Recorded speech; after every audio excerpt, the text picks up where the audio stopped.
Well, guys, we are less than 1 month away from the midterm elections, and I truly do believe that Democrats are in a world of trouble. Beijing Biden and his merry band of Marxist Leninists have unleashed terror on the American people. The gas prices are high, again, the second time. Inflation, pretty much at an all-time high. And they expect people to go out there and vote for Democrats based on abortion. Not going to happen, folks.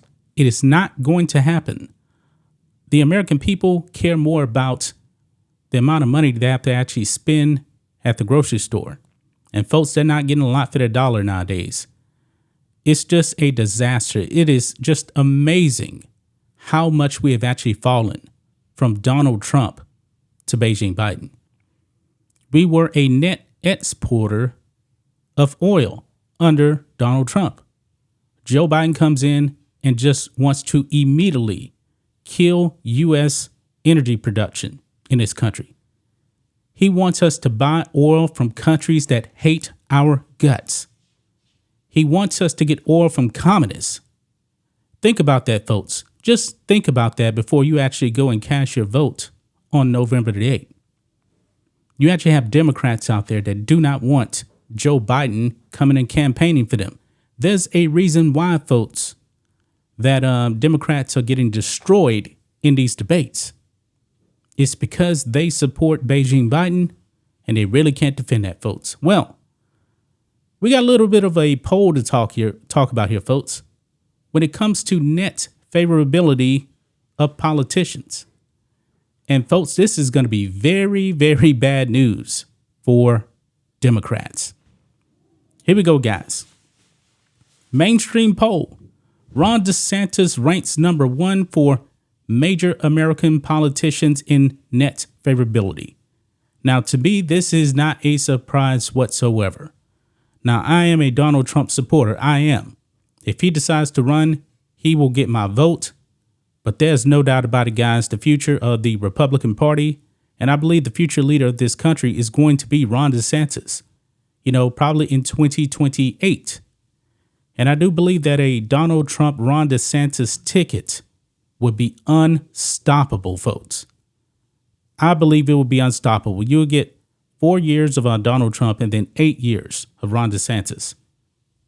I mean, last time that actually happened, when you had 12 years of Republican dominance like that, it is because you had another Democrat in office that was terrible. And that was Jimmy Carter. That ushered in the Ronald Reagan age and George H.W. Bush. But let's read some of this, guys. It says here, a new mainstream poll found that Florida Governor Ron DeSantis ranks number 1 in terms of highest net approval rating among all major American politicians. The survey was conducted October the 12th through 13th by the Center for American Political Studies at Harvard University, the Harris Poll and Harris-Eds. The poll asked respondents to rate top political figures in the U.S. as either very favorable, favorable, unfavorable, very unfavorable, never heard of them, or no opinion. Now, here is the list here, folks, and this is very, very interesting right here. The top 4 are all Republicans.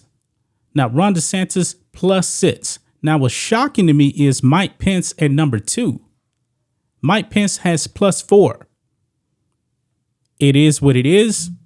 I can talk about Mike Pence, but I'm going to digress on him. Now, Tim Scott, +3. I'm a big fan of Tim Scott. I actually said that Donald Trump should actually get Tim Scott to become his running mate if he actually decides to run in 2024. I'm starting to waver towards Ron DeSantis because I just believe that ticket right there would be unstoppable because you got a lot of Democrats, folks, that love Ron DeSantis. I mean, you got black Democrats out there in Florida said they're voting Ron DeSantis in the midterms when it comes to governor. I mean, this man is a powerhouse right now. He is. Now, your first left-winger here, independent Vermont socialist Bernie Sanders. The left loves Bernie Sanders for some reason. They do. Ted Cruz, I'm a big fan of him. Both of those guys are at 0, by the way, along with Donald Trump.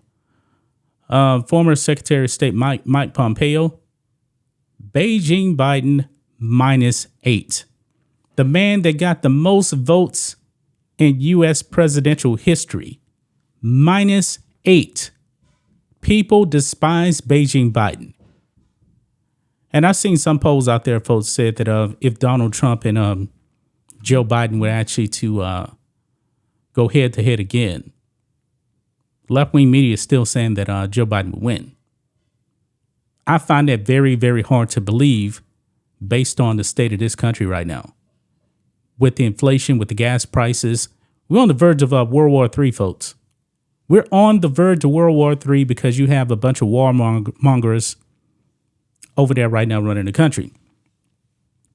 Now, I've said it many, many times before also, guys, that Kamala Harris is also, she's more unpopular than Beijing Biden. She is at -10. -10. People hate her. And her approval rating has been below Joe Biden ever since they got in office. You know, people on the left, you know, they're going to play the race card. And I believe that's doing a lot of damage for Democrats also. People are sick and tired of the race card. They are.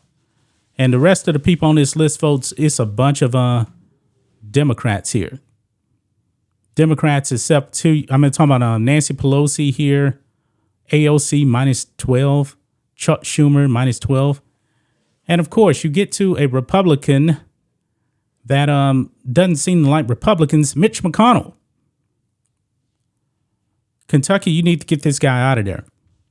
This guy's at -22. He's right alongside Nancy Pelosi, because it seems like Mitch McConnell really doesn't have, he really doesn't want the Republicans to actually win the Senate.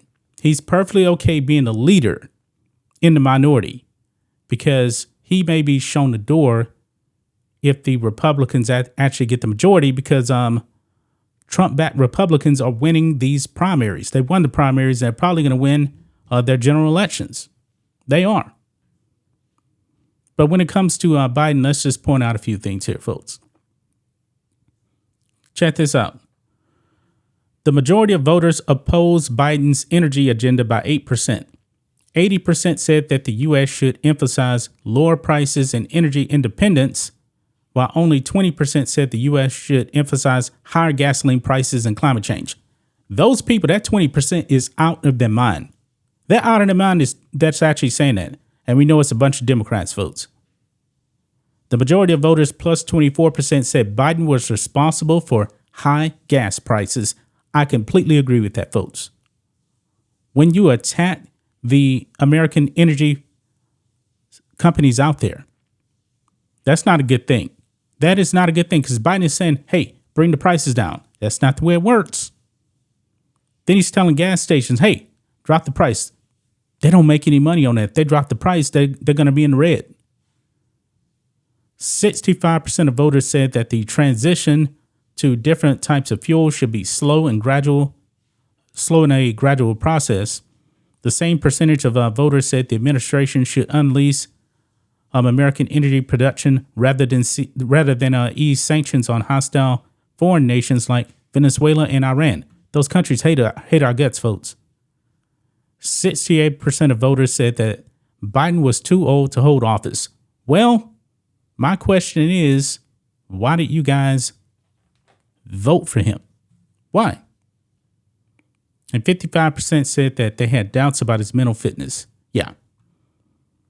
I think it's safe to say, guys, that it will be a Republican president in 2024. It's just a question of who.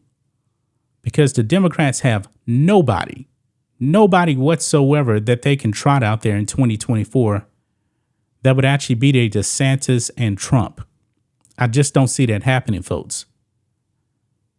But hey, 80 million votes, right? That's just my thoughts on this. What do you guys think of this? Black and White Network fans, let us know what you think about all this in the comments. Make sure to subscribe to the channel, and we will catch you next time.